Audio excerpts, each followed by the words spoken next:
Kaleshwaram project నిరుపయోగంతో రాష్ట్ర ప్రజల సొమ్ము 50 నుంచి 60 వేల కోట్లు వృధా అయ్యాయని చెప్పారు మేధావులు. కృష్ణా గోదావరి నదుల నీళ్లపై హైదరాబాద్ సోమాజిగూడ ప్రెస్ క్లబ్లో పవర్ పాయింట్ ప్రెజెంటేషన్ నిర్వహించారు. 10 ఏళ్లలో తెలంగాణలో కృష్ణా గోదావరి జలాల్లో న్యాయమైన వాటా పొందడంలో విఫలం కారణాలు అనే అంశంపై రౌండ్ టేబుల్ సమావేశంలో చర్చించారు. కేసీఆర్ ప్రదర్శనే తప్ప మన రాష్ట్రంలో జల ప్రదర్శన అస్సలు జరగలేదన్నారు. కేసీఆర్ హయాంలో తెలంగాణలో జల వనరుల పంపిణీలో తీవ్రమైన అన్యాయం జరిగిందని ఆవేదన వ్యక్తం చేశారు వక్తలు. జలాలు కృష్ణా జలాలు తెలంగాణ అంటే తెలంగాణ రాకముందు మనం నీళ్లు నిధులు నియామకాలు అనేది 3 ట్యాగ్ లైన్లతో మనం తెలంగాణ అనేక అమరవీరుల త్యాగాలతో తెలంగాణ తెచ్చుకున్న సంగతి మనం తెలుసుకున్న విషయం ఏంటంటే నీళ్లు అంటే జల వివక్షతలో సమైక్య పాలనలో జల వివక్షత కొనసాగుతుంది. తెలంగాణకు రావాల్సిన కృష్ణా జలాలు రావాల్సిన వాటా వాళ్ళు సమైక్య పాలకులు మనకు వాటా చేకూర్చడం లేదు. 12 ఏళ్ల తెలంగాణలో కూడా ఇప్పటికి కూడా మనకు న్యాయంగా రావాల్సిన గోదావరి జలాల్లో కృష్ణా జలాల్లో వాటా పొందడంలో విఫలం జరుగుతుంది. ఈ విఫలం జరగడానికి కారణాలు ఏంటి? ఈ ప్రభుత్వ పాలకులు 12 ఏళ్ల తెలంగాణలో 10 ఏళ్ల కేసీఆర్, ఈ 2 ఏళ్ల ఈ ప్రభుత్వం ఏ విధంగా అంటే జలవనరులను మనం వినియోగించుకోవడంలో మనకు రావాల్సిన గోదావరి జలాలు కృష్ణా జలాలు వాటా ఎందుకు వినియోగించుకోలేకపోతున్నాం? దానికి కారణాలు ఏంటి? అసలు అసమర్థత ఏం జరుగుతుంది? తెలంగాణ ప్రజలు అసలు దీనివల్ల సాగునీటి పొందకపోవడం వల్ల ఇక్కడ కరువు అంటే ప్రజల యొక్క జీవన విధానం కూడా మనము మార్పు లేకుండా జరుగుతుంది. ఎందుకంటే అగ్రికల్చర్ అనేది వ్యవసాయం అనేది చాలా ప్రధానమైన వృత్తి. ప్రజలకు వ్యవసాయంగా అంటే సాగునీరు అందించినట్టే వ్యవసాయం అభివృద్ధి చెందుతుంది. వ్యవసాయం అభివృద్ధి చెందితే అన్ని రకాల ప్రజలు బాగుపడతారు అనేది మనకు సివిలైజేషన్ ఏదైనా కూడా అభివృద్ధి చెందిన తర్వాతనే ప్రాంతాలు అభివృద్ధి చేసిన చరిత్ర ఉంది. రాష్ట్ర ప్రజల మొత్తం ప్రయోజనాలతో కానీ లేకపోతే తెలంగాణ రాష్ట్రం యొక్క సుస్థిర జల విధానానికి సంబంధించినటువంటి ఏ విషయాలు లేకుండా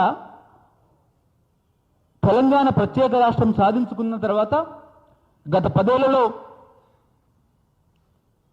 నీళ్లు నిధులు ఉద్యోగాలు అన్నీ కూడా కేసీఆర్ నీటి దోపిడీలో నీళ్ల పేరిట ఒక దుర్మార్గమైనటువంటి అంతులేని దోపిడీలో గత 10 ఏళ్ల పరిపాలన ఎలా అయితే కొనసాగిందో ఈరోజు వీరిద్దరి మధ్య చర్చించేటటువంటి క్రమంలో తెలంగాణ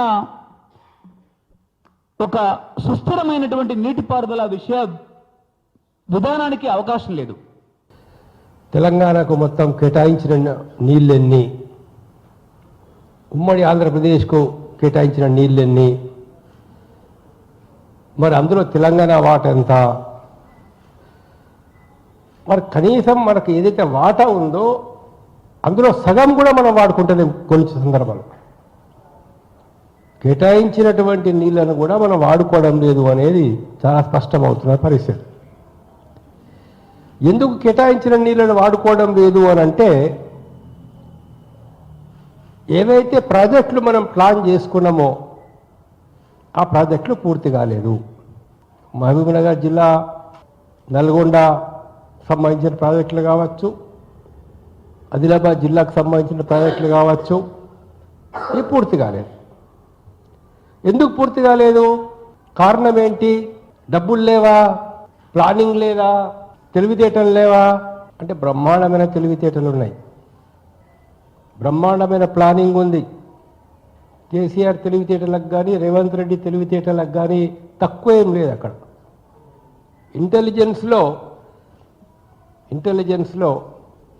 ఎన్ని రకాలైనటువంటి మోసాలు చేయొచ్చో అన్ని రకాల మోసాలు చేయడంలో ఆరితేరినటువంటి ఒక బ్రహ్మాండమైన తెలివితేటలు ఉన్నటువంటి వాళ్ళు దాని అక్కడ ఏం డౌట్ లేదు.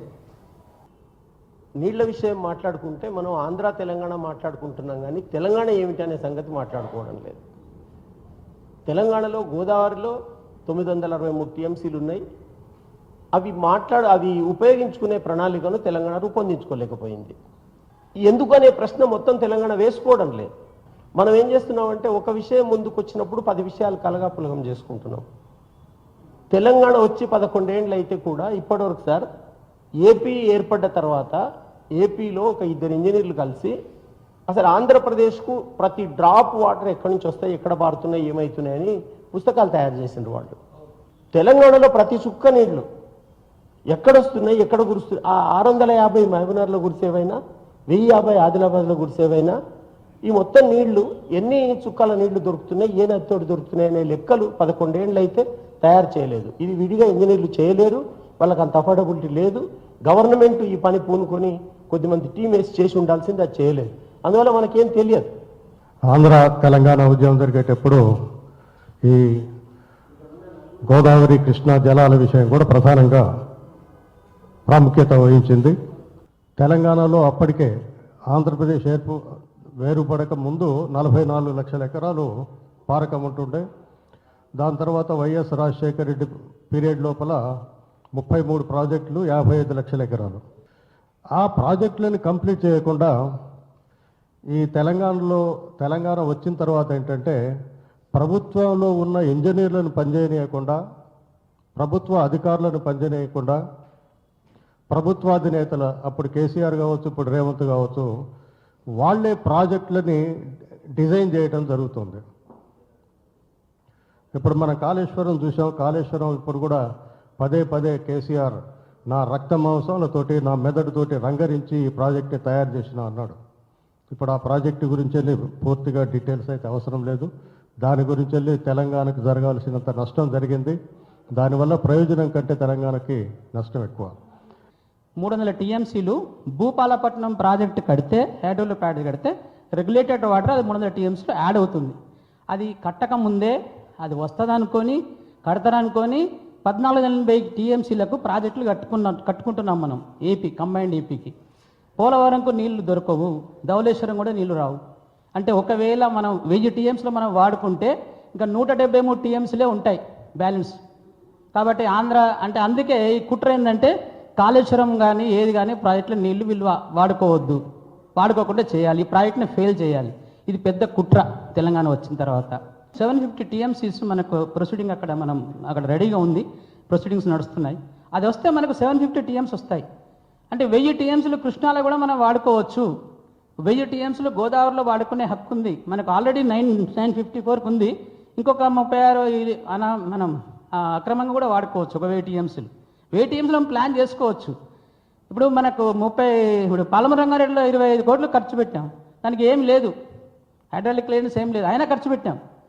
అట్లే కాళేశ్వరం ప్రాజెక్టు కూడా హైడ్రాలిక్ క్లియరెన్స్ వచ్చేంత వరకే 50 కోట్లు ఖర్చు అయిపోయింది, 50,000 కోట్లు ఖర్చు అయిపోయింది అప్పటికే టీఏసీ వచ్చేంత వరకు. కాబట్టి ప్రాజెక్టులు స్టేట్ గవర్నమెంటు ఫండ్స్ తన ఓన్ ఫండ్స్తోని హైడ్రాలిక్ క్లియరెన్స్ లేకుండా కూడా కంప్లీట్ చేయొచ్చు.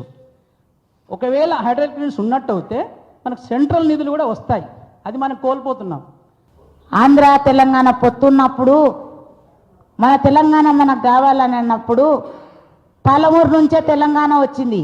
బిడ్డలు చచ్చిపోతుంటే తండ్రులు తల్లులు ఎట్లా భరించుకుంటున్నారు అసలు? ఈ కండ్ల లేకపోతే నీళ్ళ, ఈ కాలువలు ఎందుకు వస్తున్నాయి? ఈ మంది చచ్చిపోనికి వస్తున్నవే, బతకనికి వస్తున్నవే. పంట పండే భూములన్నీ పాడు చేసి కాలువలు తీసిండ్రు, పంట పండే భూములన్నీ డ్యాములు కట్టిండ్రు. 5 ఊర్లకు ఒక డ్యామ్ కట్టిండ్రు. నర్సాపిల్లల డ్యామ్ కట్టిండ్రు, రాయపాకల డ్యామ్ కట్టిండ్రు, గట్టనేలుకూరు డ్యామ్ కట్టిండ్రు, గొరటెల డ్యామ్ కట్టిండ్రు, కర్నెల డ్యామ్ కట్టిండ్రు. ఇలా మాకు చేతికొచ్చిన పిల్లలు కూడా జారిపోతుండరు. అట్లా మేము పురుగుల మందు తాగి సత్యకాలం వచ్చింది. అట్లా కూడా మమ్మల్ని ఎవరు పట్టించుకుంటలేరు. ముసలోళ్ళు మొత్తం గుండె వదిలి ఇప్పుడు వస్తాయని నిన్న మొన్న దాకా ఆశ ఉన్నది. ఆయన మొన్న దొబ్బినాక 40 మంది ఆశలు వదులుకొని ఊర్లో పోయి అందరం మందులు తాగి చచ్చిపోదాం, డ్యాముల వాడి చచ్చిపోదాం, ఇదే మాటలు జరుగుతున్నాయి ఊర్లో.